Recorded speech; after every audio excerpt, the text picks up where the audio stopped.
प्रियजनों, राधे राधे, जय श्री कृष्णा। मैं हूं चाणक्यराज भारद्वाज और आप देख रहे हैं राशि ज्योतिष दर्पण मन का सुख जीवन का।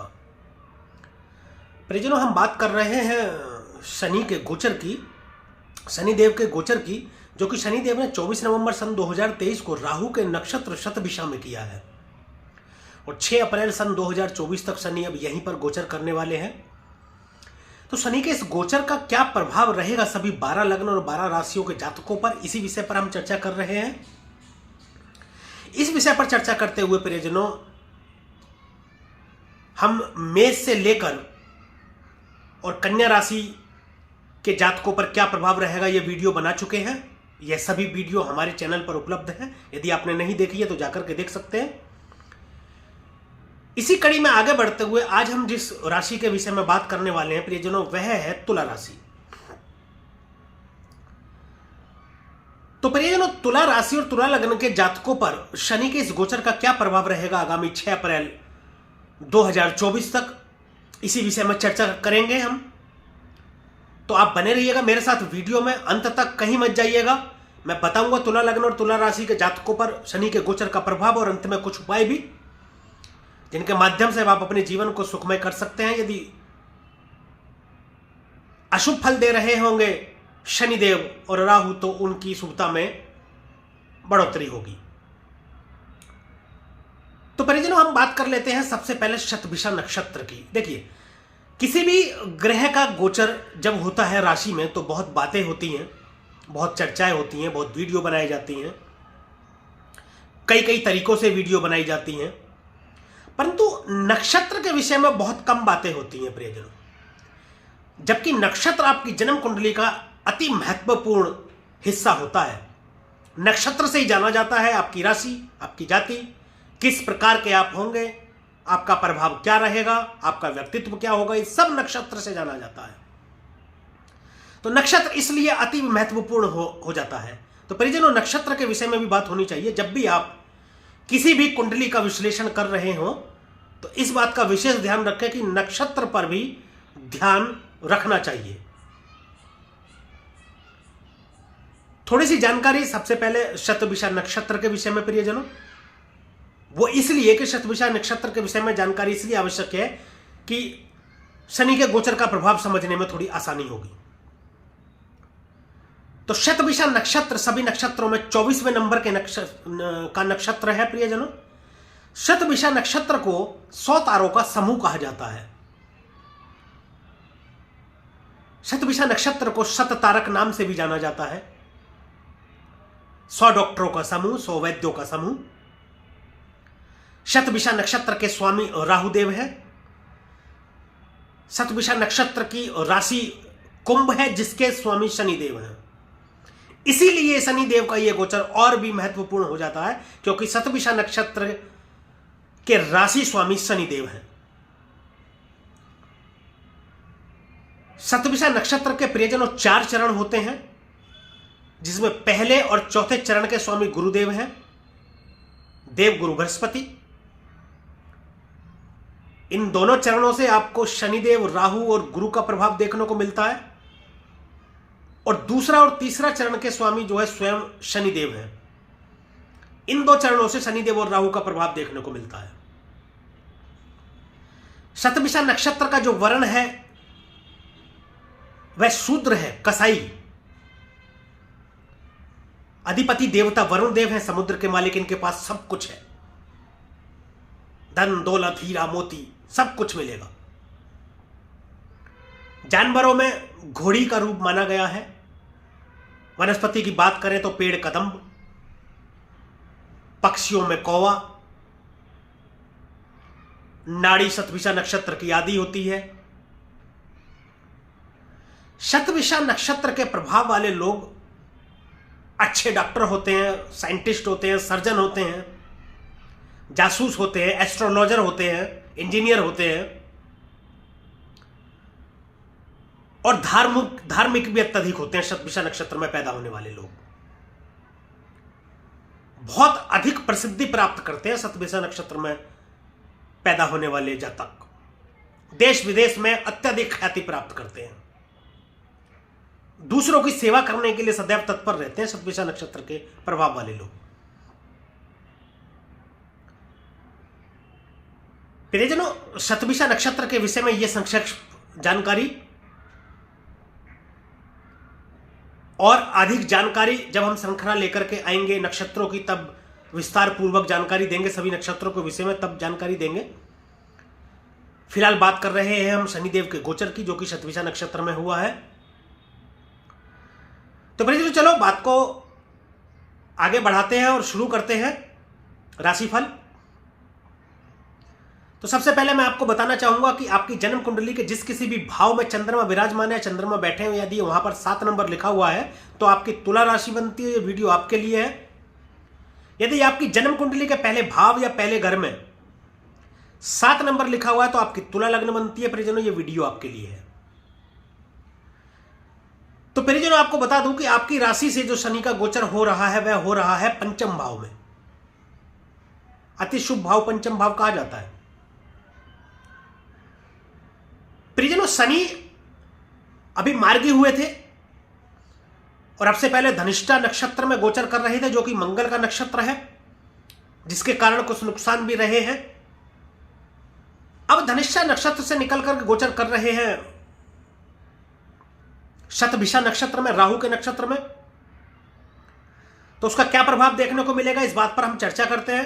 देखिए, शनि इस वक्त अपने यौवन पर भी हैं। जब शनिदेव का गोचर हुआ था 17 जनवरी सन 2023 को कुंभ राशि में, अपनी मूल त्रिकोण राशि में 30 वर्ष के बाद प्रवेश किया था, तब बाल्यावस्था में थे। इस वक्त ये यौवन पर है अपने। देखिए, पंचम भाव से शिक्षा को देखा जाता है प्रियजनों, राजनीति को देखा जाता है, हेल्थ को भी देखते हैं, संतान के लिए भी पंचम भाव को देखते हैं। तो प्रियो, राजनीति में यदि आप सफल होने का प्रयास कर रहे हैं या आगे भी सफल होने का सोच रहे हैं तो ये अत्यधिक सफलता प्रदान करेंगे आपको। देखिए, शनिदेव को कहा जाता है कि धीरे धीरे चलते हैं, धीमी चाल चलते हैं, शने शने चलते हैं। परंतु अब राहु के नक्षत्र में आ जाने के बाद में इनके कार्यों में गति देखने को मिलेगी। कर्मों के स्वामी है, न्याय देवता है, न्यायाधीश है, दंडाधिकारी है। तो आपके कार्यों में तेजी देखने को मिलेगी। शत्रुओं से रक्षा करेंगे, शत्रु आपका कुछ नहीं बिगाड़ पाएंगे। राजनीति में सफलता दिलाएंगे आपको, ज्ञान की वृद्धि करेंगे, रिलेशनशिप अच्छे करेंगे। संबंधों का भी घर है 5वां घर, रिलेशनशिप का। प्रेम संबंधों में थोड़ी सी प्रॉब्लम आ सकती है, थोड़ी सी दिक्कत आ सकती है, आपको परेशानी आ सकती है। संतान के लिए अच्छा समाचार रहेगा। यदि अपना कैरियर सेट करना चाह रहे हैं संतान का तो अच्छा रहेगा। परंतु एक सावधानी भी है प्रियजनों, हेल्थ के विषय में आपको सावधान रहना पड़ेगा अपना, विशेषकर पेट के लिए। पंचम भाव हेल्थ का भी है, पेट का, उससे संबंधित कुछ समस्या आपको हो सकती है, उसका आपको ध्यान रखना पड़ेगा। इनकी तीसरी दृष्टि पड़ेगी प्रियजनों आपके तीसरे भाव में, सॉरी सप्तम भाव में। तीसरी दृष्टि पड़ेगी आपके सप्तम भाव में। प्रियजनों, सप्तम भाव में पहले ही गुरु विराजमान है, जो हीलिंग का काम कर रहे हैं। गुरु के साथ पहले राहु बैठे थे, जो गुरु चांडाल योग बना करके बहुत नुकसान कर रहे थे। अभी पहले गुरु भी स्वतंत्र हो गए हैं, राहु का गोचर हो चुका है। तो गुरु अब हीलिंग का काम कर रहे हैं, उपचार का काम कर रहे हैं, या कहें कि रिपेयरिंग का काम कर रहे हैं। जो भी डैमेज हुआ था या जो भी खराब हुआ था उसको अच्छा करने का काम कर रहे हैं, चाहे वो दाम्पत्य जीवन हो, व्यापार हो, चाहे साझेदारी हो। सप्तम भाव से दाम्पत्य को देखा जाता है, व्यापार को देखा जाता है, साझेदारी को देखा जाता है। व्यापार में जो नुकसान की स्थिति बन रही थी, अब वह स्पीड पकड़ेगी, अब अच्छा होगा। क्योंकि राहु देखिए अचानक से जाने जाते हैं सफलता देने के लिए, धन देने के लिए। तो व्यापार में बहुत तेजी आ जाएगी। अगर पार्टनरशिप में कोई या दाम्पत्य जीवन में कोई कड़वाहट रही है तो वो भी ठीक होना शुरू हो जाएगी, उसको भी ठीक करेंगे। व्यापार यदि पहले से कर रहे हैं तो उसमें ग्रो देंगे, यदि शुरू करना चाहते हैं तो शुरू कर सकते हैं, उसमें भी सफलता देंगे आपको। परिजन, इनकी सप्तम दृष्टि पड़ेगी आपके 11वें भाव में, यानी लाभ भाव में। या मैं बता दूं कि 11वें भाव में गुरु की और शनि की संयुक्त दृष्टि पड़ रही है परिजनों। 11वां भाव लाभ भाव का है, आपकी डिजायर का, इच्छा पूर्ति का भाव कहा जाता है। और 11वें भाव में सभी ग्रह अच्छा फल प्रदान करते हैं। लाभ में बढ़ोतरी होगी, व्यापार से लाभ में बढ़ोतरी होगी, समाज में मान प्रतिष्ठा बढ़ेगी आपकी। अचानक से आपको व्यापार में फायदा होगा, देश विदेश से व्यापारों में फायदा होगा, आपकी इच्छाएं पूर्ण होंगी, आपके संबंध सुधरेंगे बड़े बुजुर्गों से, अच्छे अच्छे लोगों से और प्रतिष्ठित व्यक्तियों से आपकी जान पहचान होगी, मुलाकात होगी आपसे, जो कि आपके व्यापार में लाभकारी होंगे, आपके लिए लाभकारी सिद्ध होंगे। बड़े लाभ की संभावनाएं बढ़ेंगी। परिजनों, ये लाभ भाव में दृष्टि शनि की है और राहु के नक्षत्र शतभिषा में गोचर करते हुए प्रभाव डाल रहे हैं। अब इनकी दशम दृष्टि की बात करते हैं, जो कि पड़ेगी आपके धन भाव में, दूसरे भाव में। दूसरा भाव परिजनों वाणी का भाव है, धन का भाव है, पैतृक संपत्ति। पैतृक संपत्ति यदि कोई विवाद में फंसी हुई होगी तो पैतृक संपत्ति दिला देंगे अचानक से धन का भाव, धन का लाभ होगा आपको। कुटुंब में प्रियजनों कोई नया मेहमान आ सकता है, किसी की शादी हो सकती है, आप खुद हो सकते हैं जिनकी शादी होने वाली हो, या संतान उत्पत्ति हो सकती है, संतान प्राप्ति। पंचम भाव वैसे भी संतान का है और वहां से कुटुंब के भाव में दृष्टि डाल रहे हैं तो उसकी बढ़ोतरी करेंगे। राहु बड़ा करते हैं, बढ़ा देते हैं किसी चीजों को, तो कुटुंब में बढ़ोतरी करेंगे, धन में बढ़ोतरी करेंगे, पैतृक संपत्ति आपको मिल सकती है, उसमें बढ़ोतरी करेंगे। परंतु प्रियजनों दूसरा भाव वाणी का भाव भी है, थोड़ा वाणी पर आपको नियंत्रण रखना पड़ेगा। कटु शब्द बोल सकते हैं, इन दिनों आप कुछ हो सकता है चिड़चिड़े हो जाए, स्पाइसी खाने के शौकीन हो जाएंगे आप, फास्ट फूड खाने के शौकीन हो जाएंगे आप।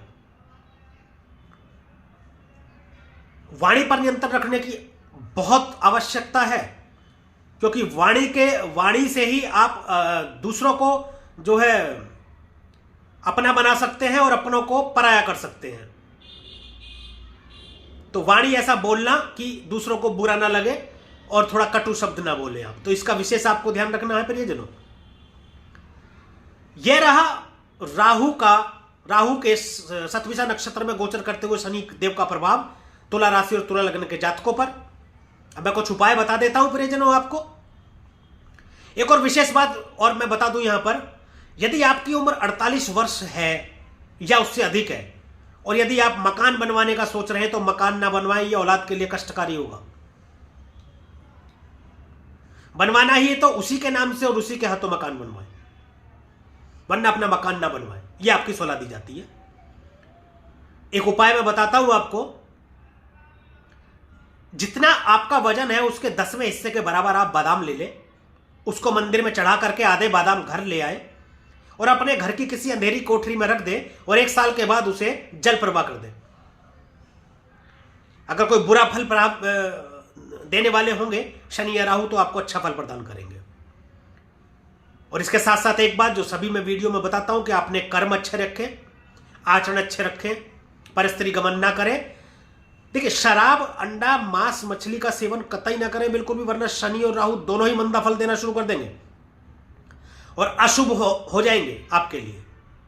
आचरण अच्छा रखें, अपना कर्म अच्छे रखेंगे तो ग्रह यदि अशुभ होंगे तो शुभ फल देना शुरू कर देंगे आपको। और अगर आप अपना आचरण खराब रखेंगे या अपने कर्म खराब रखेंगे, गलत कर्म करेंगे, आप बुरे कर्म करेंगे तो शुभ ग्रह भी आपको अशुभ फल प्रदान करेंगे।